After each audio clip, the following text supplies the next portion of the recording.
Okay, now we're picking up at 626, so illic, and we're going to 634 down to lingua here.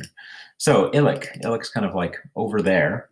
And then as you're reading this line, you have to kind of go a ways because you get an accusative, a genitive, an accusative, an adverb, a genitive. You get a nominative here. It's an adjective though. Another nominative adjective here, and you don't really get the subject. There is no subject, and ignipotens is also an adjective, though it's kind of clear who this is. The one powerful in fire, which of course is the god Vulcan. And here's the main verb, had made, fecerat. So, and then what these accusatives are objects of that. So the fire god, the ignipotens, had made italas res, the italic things.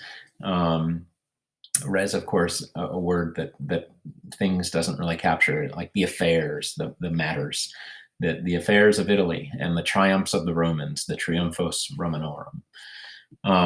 Because, well, and the god Vulcan is haud ignotus, hardly ignorant, hardly unaware, watum of prophets. He knows about the future, of course. Hardly unaware, of course, is a form of litotes, meaning he knows. Hardly unaware of prophets, and hardly inscius, not knowing, of the venturi aevi, of the age, the aevi, venturi, about to come, a future participle. Notice the U R in the stem of the participle there. Over there, so maybe in another place or nearby, genus omne, every kind or every race of the future offspring, the futuri stirpes, from Ascanius, so the lineage of Ascanius, and bella, wars, pugnata, fought in ordine, in order. So, all of the presumably the heroes that followed the line of Ascanius and wars that they fought. And he had made, again, the subject here, the god Vulcan, the lupam, the wolf, the she-wolf. And the she-wolf here is fetam, which means pregnant or full of, and maortis is genitive, so you could translate it as full of Mars or pregnant by Mars, which is a weird kind of mishmash of the story of the lupa.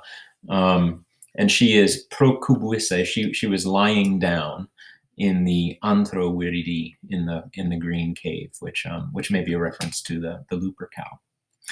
And the twin pueros, the geminos pueros pendente is here. This again is probably accusative es rather than is.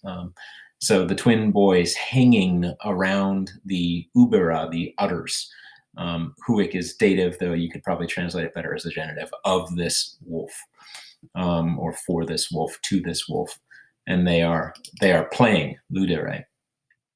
And they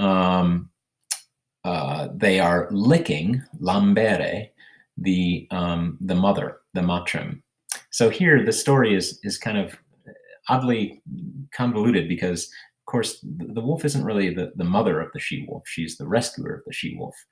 The mother of the she-wolf was Rhea Silvia. But, of course, there are other understandings of what the lupa is. And perhaps the lupa here is indeed Rhea Silvia, which would make better sense in this context. So they are licking the mother, lambere matrem, they being the boys being impavidos, fearlessly. And having bent back, re flexa, or having been bent back with her, reflex is probably like a middle voice. She bent herself back with her smooth neck. She is soothing them, mulcere alterno, soothing them kind of one by one. And she is fixing their bodies, fingere corpora. Lingua is probably ablative here with her tongue, meaning she's kind of grooming them with her tongue.